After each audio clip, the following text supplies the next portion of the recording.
Muy buenos días.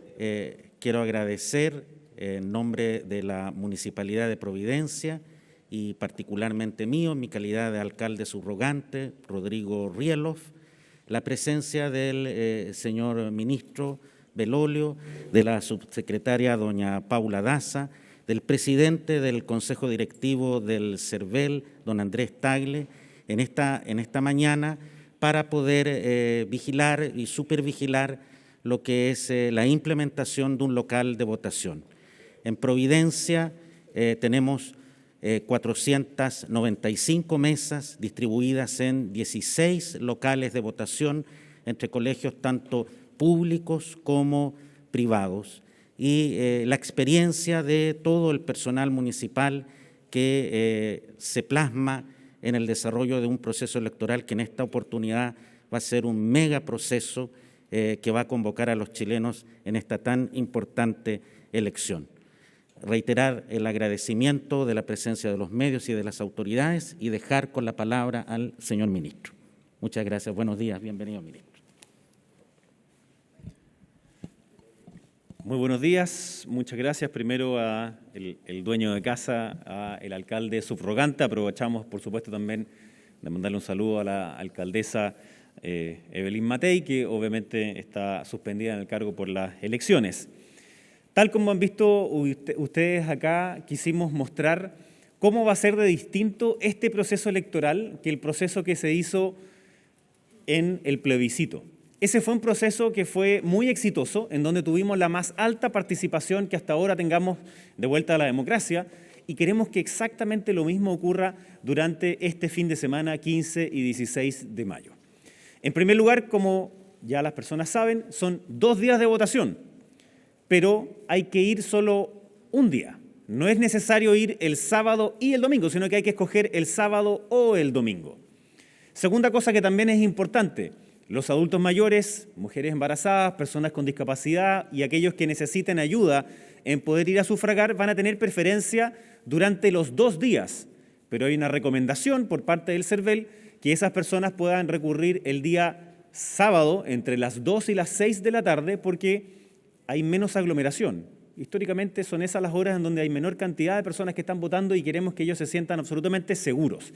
Durante la última elección del plebiscito hubo cerca de 600.000 adultos mayores que regularmente votaban y que dejaron de hacerlo por distintas razones.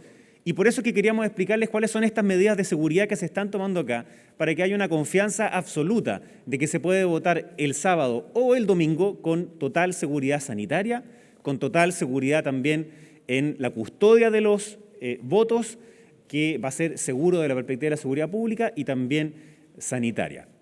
Además, recordemos de que los adultos mayores, la inmensa mayor parte de ellos ya están inoculados, están vacunados con sus 2 dosis. Y que para el día de las elecciones vamos a tener a cerca de 9 millones de personas con al menos una vacuna y más de 7 millones de personas vacunados con sus 2 dosis. De hecho, aprovecho de contarles que el día de ayer me tocó por fin vacunarme. Me vacuné ahí en el municipio de Paine, a quien agradezco, por supuesto, a todas las personas que estaban haciendo el proceso de vacunación. Fue muy expedito, me echaban tallas porque en verdad ni siquiera sentí que me habían vacunado. Me decían que por lo menos tenía que haber dicho algo, pero no, la verdad es que fue un muy buen proceso. La vacunación ha sido exitosa precisamente gracias al trabajo mancomunado con las universidades, con el personal de salud, de la salud primaria, de los hospitales, de, por supuesto, el MinSal, de cada una de las universidades, como decía, de los científicos, y gracias a eso es que hoy día podemos demostrar la cantidad de personas que se han estado vacunando. Y quiero también incentivar a todos aquellos que tenemos 40 o menos, que vayan a vacunarse. Es fundamental, no solamente por ustedes mismos, sino que también por el resto del país. Es clave que podamos hacerlo, sobre todo ahora que estamos a puertas de una elección. Y solo para terminar, este es un proceso que es fundamental. Y lo es porque vamos a recibir 4 votos y esos 4 votos son clave para el futuro de los próximos 20 o 30 años, especialmente en la Convención Constituyente. Elegir un constituyente o un convencional es lo mismo y por primera vez hay pueblos originarios que tienen escaños reservados y además va a ser paritario.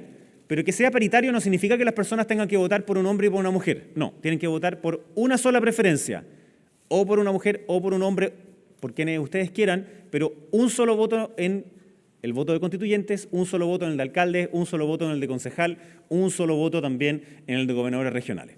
Ustedes vieron acá cómo se hace este proceso, en donde está el presidente de mesa, uno tiene que traer su propio lápiz azul, muy importante, tiene que además andar con su mascarilla, alcohol gel que está aquí presente, hay que resguardar a los vocales, así como resguardar también el resto de las personas que van a ayudar en este proceso. Están los facilitadores que van a ayudar tanto dentro como fuera de los locales de votación a que se mantenga el distanciamiento, y también están esas cuadrillas que vimos hace un ratito atrás dando las recomendaciones de cuidado. Queremos, como decía antes, que esta sea una elección impecable, y para que lo sea tiene que ser muy informada, tiene que ser segura. Así que también invito a todas las personas a que revisen la página web que hemos hecho como ministerio, que se llama chileconstituyente.cl, donde van a encontrar no solo la historia de las constituciones, no solo también un comparador de constituciones, sino que también la guía de preguntas y respuestas que hizo la SECPRES, más datos de colaboración que hemos tenido con muchas otras organizaciones. En estas elecciones, mucho más importante que saber qué coalición va a sacar un tercio u otro, la clave es que tengamos 2/3 para acordar. De eso se trata. El momento de la radicalización, el momento de las peleas, el momento de la lógica simplemente de conflicto, ya pasó.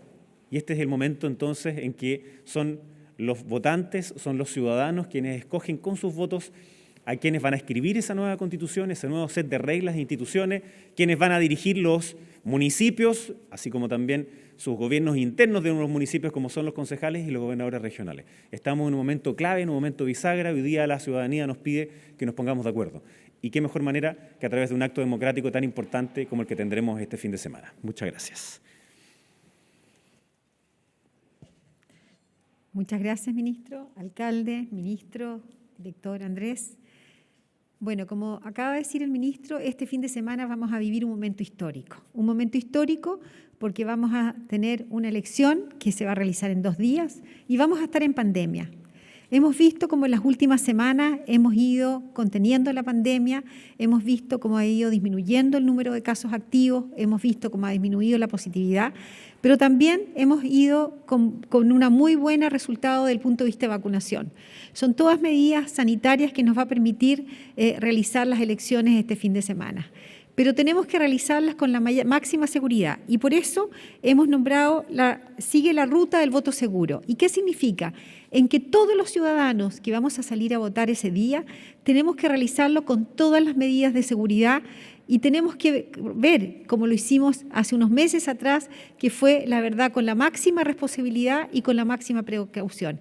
¿Y qué significa ese momento seguro? Son 5 momentos que tenemos que usar antes de salir de la casa. Si tenemos síntomas, si tenemos tos, si tenemos fiebre, consultar, no ir a votar. Si tenemos alguna situación de salud, siempre consultar previamente. Llevar siempre una mascarilla bien puesta. Y llevar 4 cosas: una mascarilla de repuesta, el lápiz azul, el carnet de identidad y el alcohol gel.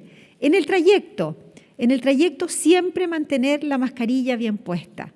Lo tercero es cuando llego al lugar de votación, si veo que hay mucha gente, mantener el distanciamiento físico de al menos 1 metro y esperar, ojalá, al aire libre. Sabemos que la posibilidad de contagio es menor si estamos en un lugar bien ventilado. En el momento de votación, hemos visto cómo las mesas tienen alcohol gel, usar su propio lápiz y siempre higienizarse las manos antes y después de votar. Y al llegar a la casa, sacarme la mascarilla, eliminarla si es desechable, lavarla si es retornable, si es una mascarilla que voy a usar de nuevo, y lavarme muy bien las manos. Son medidas simples, son medidas de autocuidado que hemos aprendido a usar durante todo este año. Y hay cosas que tenemos que evitar. Evitar este permiso, no vamos a necesitar un permiso especial para salir a votar y eso es importante. Las personas solamente pueden salir con su carnet de identidad para ir a votar. En caso que yo me voy a trasladar a otra región, voy a tener que sacar el C-19, pero si no, solamente el carnet de identidad.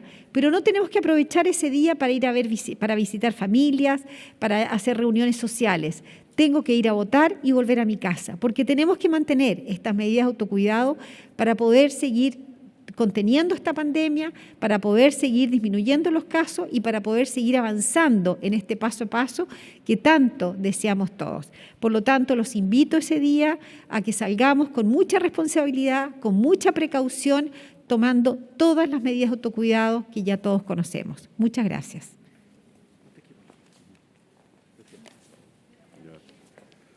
Bien, buenos días. Ya agradezco la presencia de la subsecretaria, del ministro y de nuestro alcalde subrogante en esta demostración de lo que va a ser una elección en condiciones de pandemia y con protocolo sanitario. El llamado que yo hago primero a los electores es hacer 4 cosas. Una antes, que es revisar la consulta de datos en cervel.cl y ver ahí el local de votación que les corresponde, la mesa de votación, si son vocales de mesa, en cuyo caso tienen que presentarse el día viernes a las 15 horas en ese local, si son miembros de colegios escrutadores, cuya función es el lunes en la tarde, y también ahí aparece si tienen la calidad de indígena de alguno de los pueblos y que tienen, por tanto, el derecho a pedir el voto indígena en la mesa. Adicionalmente, que busquen los candidatos. Con el RUT pueden buscar los candidatos que a ellos les corresponden para las 4 elecciones y que vayan a votar con sus candidatos decididos. Ojalá con los números de los candidatos anotados un papelito, de tal forma que no tengan adentro de la Cámara Secreta estar buscando en votos grandes, como es el caso de los concejales, dónde está su candidato o decidir ahí por qué candidato votar, que esté decidido con anticipación y eso ayuda a agilizar el proceso. Se han tomado una serie de medidas que están comprendidas en el protocolo sanitario. Desde luego hay aforo en los locales, ¿ya?, de votación de 10 personas por mesa de votación. Y a partir de ese momento se tienen que hacer las filas al exterior del local y las filas van a ser hechas por los facilitadores, esquema que funcionó muy bien, como ustedes saben, en el plebiscito. También, bueno, la mascarilla, como ya se dijo en todo momento, las personas ojalá vinieran sin acompañantes para evitar aglomeraciones, salvo obviamente que sea necesario cuando una persona requiere asistencia o algún padre tiene que venir acompañado del hijo porque no tiene dónde dejarlo, ¿no? Pero en lo posible, ojalá fueran sin acompañantes. La distancia física es muy importante, hay un distanciamiento regulado entre los vocales de mesa, siempre de no más de 1 metro, entre los locales de mesa y el elector, ¿ya? El que incluso solo para mostrar la cara y identificarse se tiene que sacar la mascarilla a 2 metros y el resto es 1 metro, y entre los electores en fila que deben estar en todo momento en 1 metro. La mesa va a contar con un kit sanitario. Este kit sanitario, bueno, está desplegado en este ejemplo. Hay 2 mascarillas por día para cada vocal, la mascarilla K95, que es de larga duración. Son 4 en total, 2 para cada día para el vocal. Hay escudos faciales, cuentan con alcohol gel al 70%, también con desinfectante a base de alcohol para las superficies de las cámaras secretas y otras, toallas húmedas con alcohol, toallas o papel de servilleta y guantes de nitrilo para el conteo de los votos. Y como ya dije, tenemos las funciones de los facilitadores. Creemos que en esas condiciones se puede hacer una elección segura, tal como fue el plebiscito. Ir a votar es más seguro que ir a comprar a un supermercado o ir a comprar a un mall para el Día de la Madre, ¿ya? Como ustedes vieron, les garantizo que va a haber menos aglomeración, ¿ya? Y por lo tanto la invitación es ir a votar e ir a votar con seguridad. También nuestras normas publicadas en el Diario Oficial tienen reglas para la prensa, ¿no?, en los locales de votación. Y la regla principal, y yo llamo a que se cumpla, es no hacer entrevistas adentro de los locales de votación. Ni a los vocales de mesa, ni a los candidatos, ni a autoridades, ni a personas famosas que vayan a votar. Que todas esas entrevistas, que por favor se hagan fuera de los locales de votación, porque eso también es una fuente de aglomeración y no hay ningún problema que esas declaraciones se cumplan más allá del local y no entorpezcan la misión de otros votantes que quieren ejercer su derecho a sufragio. Eso es todo. Muchas gracias a ustedes. Uy. Sí, tengo una pregunta. Buenos días para la subsecretaria de Salud, Paula Daza. Subsecretaria, buenos días particularmente. Hola, insistir buenos días. particularmente de estos 2 días que todos pueden ir a votar. Hay preferencia solamente para adultos mayores. Y segundo, también desde el aspecto sanitario, va a ser una prueba de fuego respecto de qué va a ocurrir posteriormente a esas elecciones en materia de las cifras de contagio. Bueno, nosotros, primero que nada, con respecto a los adultos mayores, hay un horario preferencial para los adultos mayores que es en la tarde, el día sábado a las 2, entre las 2 y las 6 de la tarde. Sin embargo, tanto los adultos mayores, las mujeres embarazadas, las personas discapacitadas, si van en otro horario, siempre van a tener una preferencia para poder votar. Se prefiere que ojalá las personas mayores vayan en ese horario porque en general hay menos flujo de personas. Con respecto al número de contagio, el evento propiamente tal de votación, de elecciones, nosotros tenemos el antecedente de lo que fue el plebiscito, la verdad que fue con mucha responsabilidad, con mucha precaución. Nosotros vimos cómo las personas respetaban todas las medidas sanitarias y en ese sentido esperamos que este resultado sea de la misma manera. No tuvimos un aumento significativo de casos producto del plebiscito en ese momento. Acá, más que la elección propiamente tal, obviamente lo que hacemos un llamado a las personas es evitar las aglomeraciones posteriormente, evitar esta salida para hacer reuniones sociales, para ir a visitar a alguien. Esas son las situaciones particulares que pueden producir más riesgo de contagio. Por lo tanto, hacemos un llamado a las personas que realicen este proceso con mucha responsabilidad. Ustedes ven que los locales están con todos los implementos, están con todas las medidas de resguardo de seguridad. Por lo tanto, aquí es importante que las personas respeten las medidas de autocuidado. Y quiero aprovechar de decir que las personas que tienen que estar en cuarentena, como son los casos confirmados, los casos sospechosos o las personas que han sido declaradas como contacto estrecho y que tienen que hacer cuarentena, van a tener que mantener su aislamiento en sus casas. Las seremías de salud de todo el país van a estar fiscalizando particularmente en las casas de esas personas para asegurar que esas personas que pueden contagiar se mantengan en sus casas y no salgan ese día a votar. Subsecretaria, muy buenos días. Buenos Quería días. preguntarle sobre otro tema. El Ministerio Público dio a conocer un instructivo sobre la infracción al artículo 318, donde instruye que no es competencia del Ministerio Público la infracción a este artículo. Incluso dice que Carabineros no debería proceder a la detención en la mayoría de los casos. Solo podría proceder a la detención cuando hay un real riesgo a la salud pública, fiestas clandestinas y aglomeraciones. En primer lugar, ¿qué sería un real riesgo a la salud pública, un poco más específicamente? Y segundo, ¿este instructivo no le da un desincentivo a las personas a seguir respetando las medidas sanitarias ya que no se los va a detener? Con respecto al riesgo sanitario, cualquier situación que implique una aglomeración de personas, un aumento de número de personas que estén sin respetar las medidas sanitarias, es decir, sin mascarilla, sin respetar el metro, adentro, es un riesgo sanitario. ¿Por qué es un riesgo sanitario? Porque hoy día sabemos que un 30% de los casos que nosotros encontramos todos los días son personas que no tienen síntomas. Por lo tanto, son personas que no saben que pueden contagiar. Y en esas situaciones particulares pueden haber personas que no tienen síntomas, que se sienten que son de bajo riesgo, pero que no respetan estas medidas de autocuidado y basta que una persona pueda contagiar a 20 personas. Por lo tanto, una situación particular como esa es un riesgo sanitario. Desde el punto de vista como autoridad sanitaria, el Código Sanitario le da las atribuciones a la Seremía de Salud para aplicar los sumarios sanitarios y posteriormente las sanciones correspondientes, que sabemos que son sanciones económicas que pueden llegar hasta 1.000 UTM. Por lo tanto, como autoridad sanitaria vamos a seguir aplicando toda la normativa sanitaria y las Seremías de Salud van a seguir aplicando todos aquellos sumarios sanitarios y sanciones sanitarias para disminuir, obviamente, este número de contagios y para aplicar la normativa que tiene la autoridad. Pero al no estar involucrado directamente Carabineros por medio de una detención, eso puede ser para las personas que les dé un poco más lo mismo porque no los van a detener, o que baje la fiscalización porque Carabineros ya no va a poder detener a las personas. Entonces, si no puedo detenerlos, ¿para qué van a fiscalizar en el fondo?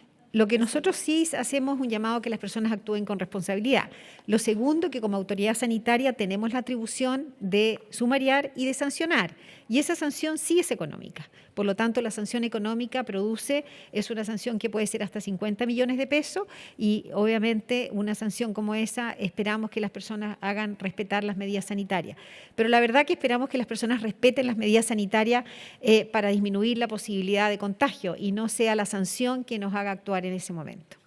Muchas gracias. Ministro Belolio, el día de ayer el presidente Sebastián Piñera anunció que el día 16 de mayo entonces el toque de queda se va a retrasar desde las 9 de la noche hasta las 2 de la mañana. Si nos puede especificar por qué se alarga ese toque de queda, porque por ejemplo ayer el Colegio Médico señalaba o daba la recomendación a las personas de que no se use este horario, por ejemplo, para celebraciones posterior a las elecciones, dependiendo de los resultados que haya ese día. Básicamente, ¿por qué se hace esto? ¿Es para contar los votos, por el personal que va a estar ese día en los distintos locales de votación? Si nos puede especificar eso, por favor. Bueno, tal como ha dicho la subsecretaria Daza, para ir a votar ese día solo se necesita el carnet de identidad y con eso basta. Y si la persona tiene que ir a votar a otra región, tiene que sacar su pasaporte sanitario que se saca a través de la página web ca19.cl. Puede hacerlo a partir de 48 horas antes del día de la elección, es decir, antes del sábado, y 48 horas después del día mismo de la elección. Eso obviamente es para facilitar el hecho que personas que tengan que desplazarse puedan hacerlo. Segunda cosa que es relevante es que el toque de queda solo el día domingo se va a alargar hasta las 2 de la mañana y por tanto la madrugada del día lunes. La razón de hacer eso, exactamente igual como lo hicimos con el plebiscito, es para facilitar a aquellas personas que están en los centros de votación, que tienen un trabajo que es permanente, están los vocales, están los apoderados, están los colegios escrutadores, es decir, hay múltiples personas que necesitan de un mayor tiempo.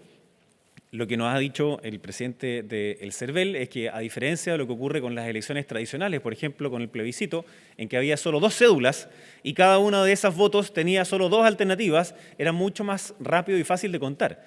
En este caso, se va a partir contando por los constituyentes, luego se va a seguir contando por los gobernadores regionales, luego por los alcaldes y finalmente por los concejales. Es decir, vamos a tener un proceso de conteo que va a durar mucho más tiempo que lo que estábamos acostumbrados, porque hoy día vamos a tener 4 votos y al menos 2 de ellos van a ser con hartos candidatos. Y por tanto, queríamos dar todo el espacio para que cualquier persona que fuese a votar tuviera luego el tiempo necesario para volver a su propio hogar. Pero por supuesto que compartimos la idea de que no estamos en momento de hacer aglomeraciones y por tanto celebraciones.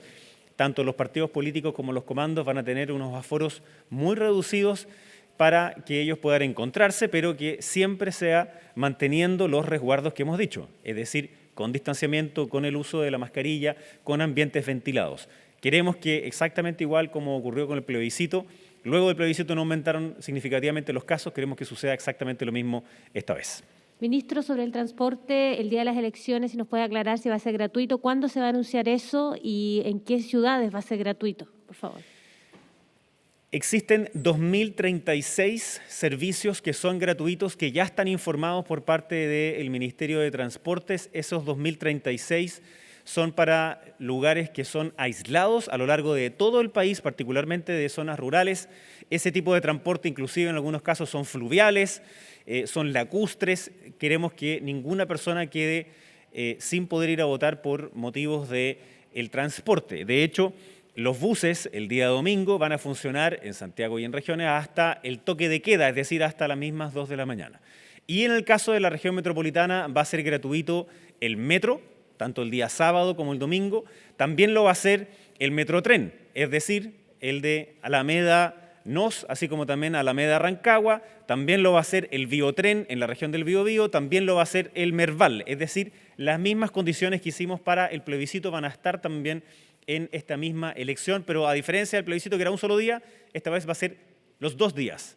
Ambos días va a haber transporte gratuito tanto en el metro como en el Metrotren, Merval, Biotren y estos 2.036 recorridos que se hacen a nivel regional. Se trabajan junto con los municipios, se trabajan junto con los gobiernos regionales de manera de que puedan llegar a los sectores más alejados del país y que tengamos una muy alta participación. Ministro, desde la oposición se está pidiendo que se promulgue una ley para feriado irrenunciable el fin de semana. ¿Esto se va a hacer o no? Y finalmente, ¿cuándo? Porque ya estamos a martes. Por supuesto que se va a hacer. Lo que yo tengo entendido es que ya está hecho y por tanto la ley fue aprobada. Nosotros considerábamos que el feriado legal que ya correspondía era adecuado. Sin embargo, el Congreso aprobó esa ley de feriado irrenunciable y por tanto lo que nosotros vamos a hacer es promulgarla. Ministro, buenos días. Quisiera preguntarle, hoy día probablemente ya nos aprobó usted presente la contrapropuesta del acuerdo de mínimos comunes. ¿Qué esperan que pase hoy día, si se pueda generar un acuerdo entre el PC y el Frente Amplio? ¿Y qué le parece esta propuesta que entregaron algunos diputados de Chile Vamos con incluir a los afectados de la zona cero? Si podría esto tal vez dificultar llegar a un acuerdo con la oposición, ya que ellos no incluyeron el tema de los derechos humanos. Tal como ustedes saben, el presidente convocó la semana pasada a una agenda de mínimos comunes, tanto a la mesa del Senado como a la mesa de la Cámara de Diputados, pero no solamente al Congreso, sino que también a otras instituciones, y esas otras instituciones fueron académicos, fueron organizaciones sociales, fueron las pymes, han sido distintos grupos de personas que también han querido contribuir. Uno de los aprendizajes que hemos tenido en el último tiempo, en que ha habido tanto conflicto en política, es que el proceso es tan importante como el resultado. Y pareciera que la palabra acuerdo es algo que no se pueda pronunciar, lo cual es simplemente paradójico, cuando lo que la ciudadanía nos dice es que nos pongamos de acuerdo en aquellas cosas que más les sirven a ellos. ¿Y cuáles son esas materias hoy día? Por supuesto, la pandemia, el manejo de la pandemia, la vacunación, las ayudas sociales que den certeza a los chilenos, y en eso yo quisiera transmitir esa tranquilidad. No vamos a dejar solos a los chilenos por todo lo que dure la pandemia y la recuperación. Y de allí viene un trabajo muy, muy importante con las pymes y la recuperación de los trabajos que se han perdido. En el peor momento de la pandemia, 2 millones de trabajos se perdieron. A la fecha ya hemos recuperado un poquito más de 1 millón. Sin embargo, todavía nos queda muchísimo trayecto y quienes son los principales creadores de ese empleo son las pymes. Por tanto, ahí también hay un trabajo que es fundamental. Y hemos querido hacer esta conversación lo más amplia posible para que sea transversal. Sabemos que hay algunos que se han bajado, que dicen unilateralmente que no están ni siquiera disponibles a sentarse en una mesa de conversación. Hay otros que dicen que esto es un abrazo del oso, que le sirve a uno y otro. A nosotros nos parece que eso es olvidar a las personas más vulnerables y de clase media, porque es para ellos este acuerdo de mínimos comunes. No es para el gobierno, no es para la oposición, no es para la derecha y para la izquierda, no. Es para las personas más vulnerables y para la clase media. De eso se trata, que cuando tenemos un diagnóstico común y una meta común, los caminos para llegar a esa meta son flexibles. Eso es precisamente lo que la ciudadanía nos está pidiendo. Esperamos recibir entonces cuál es esta, comillas, contrapropuesta o análisis que hace la oposición, así como también Chile Vamos, y seguir conversando para que ojalá esta semana, o si no la próxima, podamos ponernos de acuerdo en esa agenda de mínimos comunes, en ese marco de entendimiento. Algunas materias van a ser proyectos de ley, otros no van a ser proyectos de ley, pero esto es más que una política de gobierno, va a ser una política de Estado, porque recordemos que vamos a tener que seguir viviendo en modo COVID durante un buen rato. Una vez que, ojalá, alcancemos esa inmunidad producto de la vacunación y que vamos a continuar vacunando y que tengamos mejores números en donde podamos tener mayor apertura, donde podamos recuperar parte de nuestras libertades que son clave, vamos a tener que seguir en la etapa de recuperación también. Y no sabemos cuánto tiempo va a durar ello. Y por tanto esto se transforma en una política de Estado, no solo en una política de gobierno. De allí la importancia de que el proceso sea muy participativo, muy transparente, para que el resultado sea lo mismo. Y aquellas personas que no están de acuerdo con llegar a acuerdo simplemente porque somos de gobierno, yo les pediría que repiensen su posición, porque a quienes están ninguneando no es al gobierno, es a las personas más vulnerables del país. Ministro, respecto a este mismo tema, el ministro Osa había planteado que esperaban para ayer alguna contrapropuesta de parte de la oposición. ¿Cuál es el nivel de presión que se está ejerciendo por parte del gobierno para tener luego esa contrapropuesta, puesto que estamos hablando de temas de tremenda urgencia para la población? Ninguna presión. A nosotros lo que nos interesa es que sea una conversación en que podamos analizar las distintas propuestas, como he dicho, no solamente de la oposición y Chile Vamos en el Congreso, sino que también de otras entidades que también han querido participar de poder llegar a estos mínimos comunes, esta agenda de mínimos comunes o este marco de entendimiento para que cuanto antes podamos ponerlos en marcha. El gobierno ya ha dicho y ya se han pagado, de hecho, esta misma semana, a más de 11 millones de personas el IFE ampliado, que es hasta el 80% del registro social de hogares. Tal como ustedes saben, el presidente de la República dijo que él estaba disponible a avanzar hacia un beneficio al 100% del registro social de hogares. Pero todas esas materias las queremos nosotros incorporar dentro de esta agenda de mínimos comunes con la oposición, con Chile Vamos, con las otras organizaciones que también son parte de producir un bien público. Entonces, No es que haya un apuro concreto, no es que haya una presión, nosotros estamos esperando que ellos nos contesten y es el ministro Osa y el ministro Cerda quienes están llevando adelante esas conversaciones. Ministro Belolio, respecto del toque de queda en general, algunas autoridades de gobierno han dicho que se está evaluando, que probablemente se tengan noticias respecto a una modificación en el horario actual que rige en nuestro país. ¿Eso es así? ¿Se está evaluando? ¿Podemos tener noticias en el corto plazo respecto de cambios en el toque de queda? Y también posteriormente para Andrés Tagle preguntarle respecto de los vocales que quieren ser vocales finalmente, que no están llamados, pero que pueden realizar esa labor si es que llegan temprano el día de la votación. Con respecto al toque de queda, nosotros siempre estamos evaluando las distintas medidas y la única razón que justifica el toque de queda, las cuarentenas comunales y otras, son la evolución de la pandemia. Es decir, a medida que la pandemia evoluciona adecuadamente o favorablemente, lo cual no significa que tengamos que rebajar nuestros cuidados, entonces que obviamente el toque de queda puede también ser modificado. Si ustedes se recuerdan, en el pasado ocurrió, de manera más estricta, en que había algunas regiones que tenían un toque de queda adelantado, es decir, era todavía más temprano que en otras partes del país, pero esto tiene que ver exclusivamente con lo que vaya pasando con la pandemia. Existe un estado de emergencia además que también tiene una fecha de término y sí nos interesa que cualquier tipo de modificación al toque de queda se haga de manera responsable, tal como decía la subsecretaria Daza. Es clave que las personas no solamente sigan las reglas por las potenciales multas u otro, sino porque es lo adecuado, es para protegerse uno y protegerse el resto de las personas que está a nuestro alrededor o inclusive a veces a personas que no conocemos. De ahí volver a insistir en que todas aquellas personas que sean menores de 40 años que se vayan a vacunar. Si no lo quieren hacer por ustedes, háganlo por otros, háganlo por sus seres queridos, háganlo por su mamá, por su papá, por su abuelo, por su abuela, háganlo por sus vecinos, háganlo por un acto de solidaridad si no lo quieren hacer por un acto propio. Es fundamental que lo hagamos porque el beneficio es un beneficio general, es un beneficio para absolutamente toda la población. Don Andrés. Gracias, ministro. A ver, antes de ir a los vocales, yo quiero entrar al tema del feriado irrenunciable. Eso beneficia, ¿cierto?, contingente muy importante del comercio, pero no es para todo el mundo. Además, aquí se superponen las normas del paso a paso y hay muchas otras comunas con restricciones y restricciones los sábados y domingos de comercio también. Pero igual hay personas que tienen que trabajar ese día en funciones esenciales. Bombas de bencina, farmacia. Ustedes, la prensa, tienen fuerte trabajo ese día. Entonces, lo importante es tener en cuenta que la ley electoral otorga a todo elector el derecho a 2 horas para salir del trabajo, ir a votar y hacerlo en forma íntegra en cuanto a remuneración. Y eso tiene que ser otorgado por todos los empleadores. Así que aunque una persona no sea beneficiada por algunas de estas leyes o por el feriado legal o por el feriado irrenunciable, siempre está ese derecho a los que tienen que trabajar ese día. Respecto de los vocales los designan las juntas electorales, compuestas esencialmente por notarios, conservadores y otros auxiliares de la justicia, ¿ya? Y el procedimiento es un sorteo, ¿ya? Un sorteo, ellos eligen algunos nombres y esos nombres posteriormente son sorteados para el orden. En esta ocasión, el nombramiento de vocal dura 4 años, ¿ya? Y tiene que estar en todas las elecciones durante esos 4 años, mientras se mantenga en esa mesa. Y en esta ocasión se reemplazan 2 vocales. Para la elección de noviembre se van a reemplazar otros 3. Lamentablemente ahora se han juntado y se van y así alternadamente, ¿ya?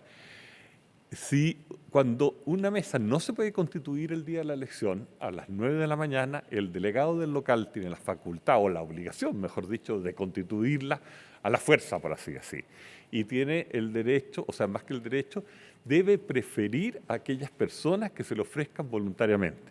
Por eso que nosotros hemos mantenido un spot en la televisión y en las radios llamando a los ciudadanos, especialmente jóvenes, que quieren colaborar con estas gran cruzadas cívicas que son las elecciones, a presentarse antes de las 9 de la mañana a los delegados del local y a ofrecerse como vocales voluntarios para reemplazar a aquellos que no lleguen y poder constituir así las mesas, que es un asunto crucial para que funcione la elección. Ahora, esto obviamente es en la medida que haya necesidad de reemplazo. Si no hay necesidad de reemplazo, la obligación la tienen los vocales titulares que están designados. Último para el ministro Belolio. Hoy día Joaquín Lavín dio más detalles respecto a una propuesta de entregar 100.000 pesos a cada jefe de hogar del Registro Social de Hogares para gastar en pymes, excluyendo el retail o, por ejemplo, grandes cadenas de supermercados. ¿Qué opinan desde el gobierno de esta propuesta? ¿Estarían dispuestos a discutirla? Todas las propuestas que se hagan en el sentido de poder ayudar a las pymes, ayudar a las personas, van a ser bien recibidas, van a ser evaluadas dentro del marco de esta agenda de mínimos comunes, en donde, como hemos dicho, hemos recibido aportes de la oposición, aportes de Chile Vamos, aportes de distintas organizaciones que también participan en el bien público, por tanto, vamos a tomarla como una idea más de las que se han entregado. Muchas gracias y muy buenas tardes.